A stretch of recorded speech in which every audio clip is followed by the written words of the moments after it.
Well, Rodney, first off, thank you so much for helping me with my project. I know it's kind Sure. of out of the blue, Yeah. but maybe it'd be good to start off by having you introduce yourself. Sure. Hi, my name is Rodney Turpin. Uh, Previously worked with Nathan at HP and HPE, I think probably at Compact Time as well, right? Absolutely. Good deal. So currently a project manager under a contract at HPE as well right now. So,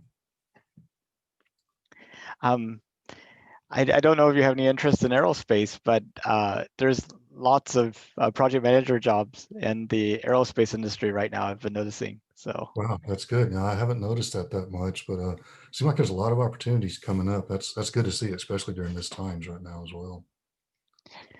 um, do you have any interest in space or what? I did from a child. My dad used to work for a couple of NASA contractors as a machinist years ago, and he had some prototype parts that I always thought that the flag on that they put on the moon was just a solid pole and a flag, but it's obviously not. It's made up of multi different pieces. And back in the time when my dad was a machinist and an aerospace contractor, is that's when they had three different companies build the same part, so nobody knew because of thinking about sabotage and items like that. So Oh, that's interesting. So it's kind of like um, so even if somebody sabotaged something, it may not be the real one that's going on the I spaceship. mean, the with the race to space back in the late '60s and early '70s and everything else, so nobody, and of course, some of the trial and errors that they had during that time as well. They were just trying to be very safe. Did you know that we were planning to send people back to the moon in 2024, or is this the You know, first you've heard of it? I'd seen just briefly something about that until I looked out and saw some of your postings on Facebook, and then you asked me to talk to you today as well. I looked at it a little bit more, but I was not honestly aware. I was obviously great that there was a SpaceX launch recently, and it was kind of sad that we're having to use the U.S. being a leader in space technology was having to use other countries' vehicles to go to the space station. I thought that's kind of ironic. So Yeah, I know. Looking back at the Cold War, who would have guessed? exactly, exactly. When we retired the space shuttle back in 2011, and planned to have private companies put together the capability of sending people into to the International Space Station. I think the head of the Russian space agency said that we would have better luck using a trampoline. And That's sad. and so whenever SpaceX successfully got the astronauts to this International Space Station, Elon Musk said the trampoline's working. So Right, exactly. A big trampoline, right? yeah, exactly. So what do you think about it? Is it a good thing, bad thing, or maybe the timing's just wrong? I think it's a good thing. There's I've seen looked at a couple of other interviews out there and individuals, and there's still a lot of unknown. I mean, it's where if you if you believe, some people believe that I lived across the street from a lady years ago that she thought that they took the astronauts into a like a movie theater and they did all the filming and everything there. She didn't believe in any of the launching or even the satellites or it was. And I was thinking, I was like, okay, I guess that's how it was back in the many centuries ago when people thought the earth was flat as well, right? Yeah. Well, why are those ships sinking as they get closer to the horizon? You know? Exactly, exactly. So, no, I think it's a good thing. I mean, it's you always hear about them finding bits and pieces of previous life from many millions of years ago on certain locations, or there may have been water, and it makes you it curiosity gets to you, right? It makes you wonder what else is out there as well. So, Um, but I guess it's expensive to send people to the moon, and a lot of people question like, what's the value out of it? right. What do you hope that we would get out of it that would kind of justify the expense? I mean, even just the exploration work that NASA did over the years and with the space industry, it's led to a lot of other developments in our technology in today's world. I mean, there's some I think what Teflon was kind of a mistake if I understood right, and it's been used widely in a lot of other products as well. So, I mean, a lot of people, they think that they can't invent something new. So, I mean, but you learn from the history and trial and error. And I mean, if it continues, if you look at generations beyond us, if we don't continue to take care of the earth, there's going to have to be growth for individuals, and environmental. There may be They may be able to have some type of development as far as agricultural or product producing foods, an alternate food source for everybody as well. So, or fuel. So I don't know. Yeah, What do you think about that as far as what would you like to see come out of it, or hope that we could get out of it? well, there's just sort of several modes that humanity works within. Mhm. One is person versus person, and then you have person versus group, and you have group versus group. You Right. also have like person versus nature and group versus nature. Sure. Um, Sure. I think, as long as like we frame uh, the conflict on Earth, or the situation on Earth, as being a zero-sum game, and it's all about one group succeeding at the cost of another group, that Right. there's it's very limiting. But Sure. if we could recast that as all of humanity against the universe, then we're on Right. the same team. Sure. Absolutely. That would be great. It'd be Um, a lot more pleasant place to live, right? yeah, exactly. And then we'd be cheering on each other's success. It'd be like, Sure. hey, that's great that you did that. Show us more. And, maybe got our own ideas, and it becomes more collaborative instead of, Sure. Sure. um, That's also, good. That's a very good point, Nathan. So yeah, everybody has a different perspective, right? for sure. Yeah. But, another thing is, um, all of our observations about the universe have largely been done from the same type of environment. Mhm. 1G force pulling us down, one atmosphere of pressure on us, a 24-hour day.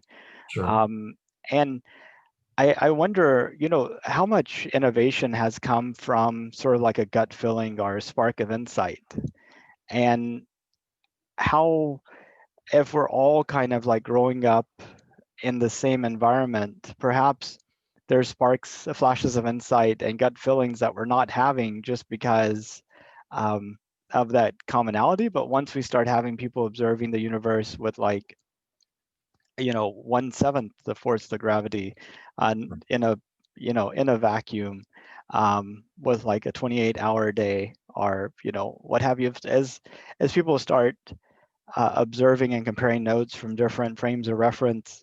I just wonder if that will make some things clearly obvious that right now we sort of have mental blinders towards. Sure.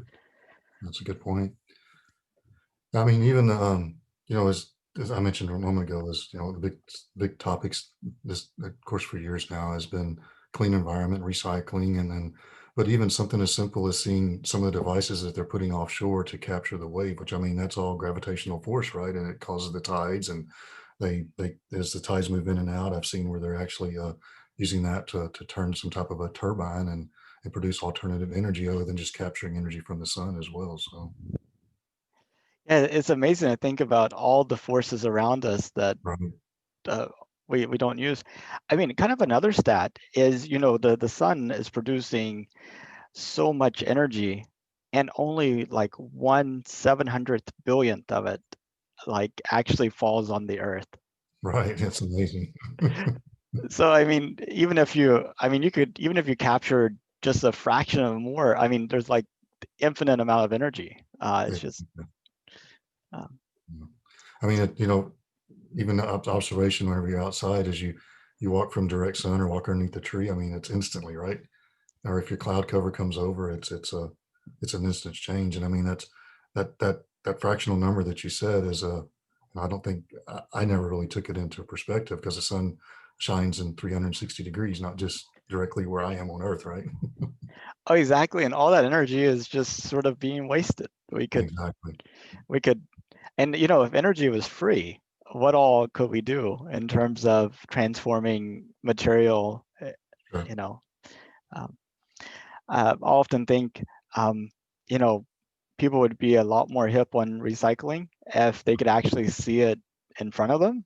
Sure. Um, and with like 3D printing, and the ability to kind of, customize manufacturing of small things. I I'm envisioning kind of a device where you could just put any plastic into and say what Right. you want and Yeah. get it out, because we have like so many things around us that are really basic, like like the little hooks for the um, the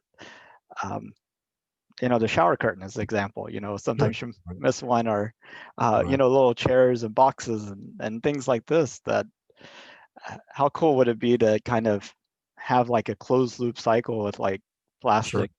Uh, Exactly. I mean, the old way of thinking of that is if you wanted to build something, you could order the blueprint or the plan online, and then you could go and construct it and build it. But I mean, instead of we can get something from Amazon and sometimes the same day.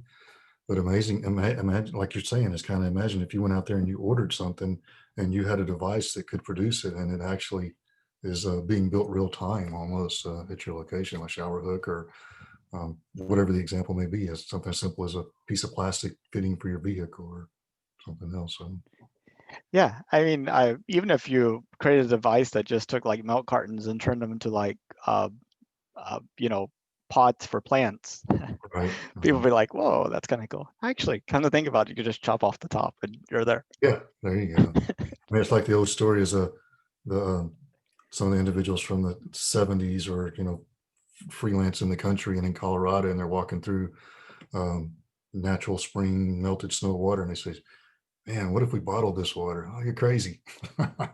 That's a huge industry now, right? Bottled water, of course. So Yeah, well, it now you, produces a lot of waste, obviously. So what's even funny is these municipalities who people wouldn't think of their water as being desirable or bottling their water, and people are buying it. exactly. I mean, people like you see individuals going into a grocery store or into a parking lot. I mean, that water is probably coming from some type of a well or a piped into that filtering facility there, right? Oh, exactly. Yeah, and I guess those places I often are shaped like windmills where you could go and put a quarter in, fill up a Right. container. Exactly. Yep. Exactly. Um, well, whenever you think about the future of humanity and you look out, 100, 200, 300, maybe even 500 years, um, what do you see? Do you see us mainly still here on Earth? Are we still around? Or do you see fundamentally that humanity's kind of branched out into the rest of the solar system? What's your thoughts? I would I would envision that branched out into the rest of the solar system. Um, Hopefully, it's not forced because of some of the conflicts we talked about earlier, and that there's a it does. I mean, I can only imagine what some of the individuals went on. We have communications nowadays, but back during some of the previous world wars, or they could have very well. I know, and they first my my parents had or grandparents had moved in from Virginia area, and some of them were local to here, but they had some other relatives that moved in when they first started building NASA. My dad and elders have told me before they packed up and they went back to Virginia because they said if there's ever another war with the chemicals plants and NASA located in Houston, that would be a prime target. So I mean, it's just the mind thought is here we are, 60, 70 years later, and it's or 50 years later, and it's NASA's totally changed. I would love to see it revamped, and I mean, it would be amazing is to be able to go somewhere and just as easy as getting on a bus or a plane, and even for I would assume that it would probably start off initially as recreational. Is what you would kind of think as well as far as the travel. Yeah, I mean, you definitely have Virgin Galactic is a public company now, and Mhm. they have like hundreds of people that have signed up for a suborbital flight. And then um, Jeff Bezos' a space company, Blue Origin, has a capsule that's meant to take 6 people beyond the Earth's atmosphere and back. Right, right, It's like a 15-minute trip. No word yet on exactly when they'll start actually flying people. sure. Um, but have you heard of SpaceX's Starship? I have heard of that. I haven't looked into it a lot, but yes, I have heard of that. So What have you heard? I mean, just it was whenever it seemed like when they did the launch, what I couldn't tell you now. A couple of months back, is there was a lot of, that brings interest and a lot of hype on it. And I looked out there, but it seems like that's kind of, unless you're looking for it, that's kind of mellowed out again. So I don't know when the next big SpaceX launch is going to be, or to be honest with you, I'm not sure on that. So they have tentative dates already planned for that. Uh, yes, yes. So I guess you have, SpaceX is actually doing lots and lots of things. They have their Falcon 9 that they use to launch the Dragon capsule with the crew, with the Mhm. astronauts to the International Space Station. Next flight of that's planned on November 11th. Oh, okay. Um, Very and soon. and then they also launch a non-crewed version that carries supplies to the International Space Station. Right. There's another launch of that, I think also either at the end of October or early November. Then they also launch payloads like satellites for the government and for other companies, and they're doing that about twice a month. Right. Mhm. And then they have uh, this internet service that they're working on building called Starlink, Okay. where it'll be a constellation of several thousand low altitude satellites that will provide 1 gigabit worth of access, and with like less than, I think it's like 30 or 40 millisecond ping times. Wow. And they're doing 2 launches of that a month too, and each launch has like 60 satellites in it. So they have Sure. like already something like 600, 700 satellites up there. They're going to start beta um, uh, service later this year, I think. Is it But still it, going to go through towers, or is it going to go from your device directly to the satellite? And or well, you'll have a dish outside your house. okay, It okay. looks like a little upside down a flying saucer, Sure, sure. but it has a really kind of sophisticated. I mean, these satellites are lower, so they're not in geosynchronous orbit. So they're like each satellite's in view over you, maybe only for a minute or two at a time. Okay, So you have to have so many so that as one drops out, you can get the other sure. one. And this antenna is very complex because it's able electronically to kind of focus in on each of One the, problem. Wow. so it's kind of Yeah, neat. that is neat. Yep. But if that wasn't enough, it's like one of those simple commercials, but wait, there's more. Yeah. Right. The big thing that SpaceX is working on is called the Starship, actually down there in Brownsville, in a place called Boca Chica. Okay. And this would be a craft that will be 100% reusable. You'll be able to just fuel it up, launch it, Right. and it would be able to carry 100 people at a time to space, to kind of give you an idea on how Wow. big it is. And they're planning to make it so that they could use the same craft like 3 times per day. And they're Geez. building a factory that they're planning on having it produce 2 per week. So Two by per the week. two Wow. per week, yeah. And so they're also planning to use it for point-to-point Earth travel. Hmm. So you'd be able to go from, say, Brownsville to Shanghai in like 30, 40 minutes. Oh, wow. You might need a week or two to recover from the flight, but Yeah. That's um, amazing. So I was gonna ask you the duration, but you said 3 flights per day per vehicle, right? exactly. Wow. That's Yeah, pretty, that's just kind of mind-boggling, isn't it? it is. And you know, can you imagine? Uh, do you remember the internet back in 1990? Right. Yes. What do you remember about the internet in 1990? I mean, it was slow and unreliable, right? For the most part. I would even say largely non-existent unless you Yeah. were a researcher or No, right. I mean, I uh, remember what was some of the services that you had that you would actually dial up to with modems and like CompuServe and yeah, Prodigy. CompuServe. There you go. Yeah, Uh, where you could first, because I first started in laptop technical support with Compaq, and I guess it was in August 3rd of 93. If you had to have someone download a soft pack, they had to get on CompuServe, and it might take them half a day or several hours to be able to download a very small soft pack.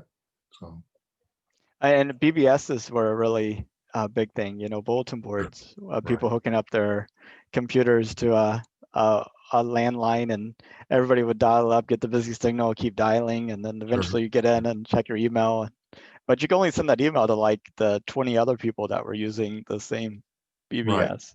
Exactly. Yep. It was very, very limited. But I mean, that's just been 30 years ago as well, right? Yeah, I mean, even less really, but Right. and Netscape didn't go public until 94. Okay. Just to kind of, so I mean, I think in 1990, like you would not be able to describe email or internet shopping to an average person. I No, mean, they would be like, I don't know what this guy is talking about, uh, all this thing. But by 2000, that completely changed. I mean, absolutely. Yep. everybody had internet access. You could buy pretty much anything online. Everybody knew what email was. And I feel like the 2020s are going to be the same way with space exploration. That to, today you hear things like, hey, you too can go to the moon. And you're like, ah, yes, yes. Right. But Right. in 2030, it'd be like, of course, why wouldn't I be able to? Sure. Sure. Yeah. That. It's an interesting concept. I mean, it's the whole and believe me, I like race cars and all the items like that. I like large engines and power, but the impact to the environment for everyday use on people traveling back and forth in motor vehicles, there has to be something better than polluting the. I mean, you can look at satellite maps of certain areas at certain times of the day, and you can just look at the pollution. It's sad.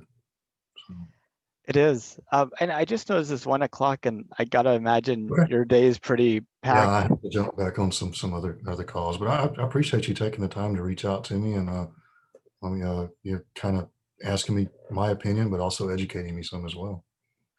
I just sharing some of the excitement. The Sure. future. Yeah. I might have to reach out to you because if I have a couple of opportunities that I'm working on, but from a project management perspective, but aerospace could definitely be an item for me to reach out into. Yeah, I'll send you an email with some things I think might interest you. Okay, outstanding. Okay. It was Well, good to take. see you, Nathan. Good to talk to you. You take care. Okay. Bye bye. Bye.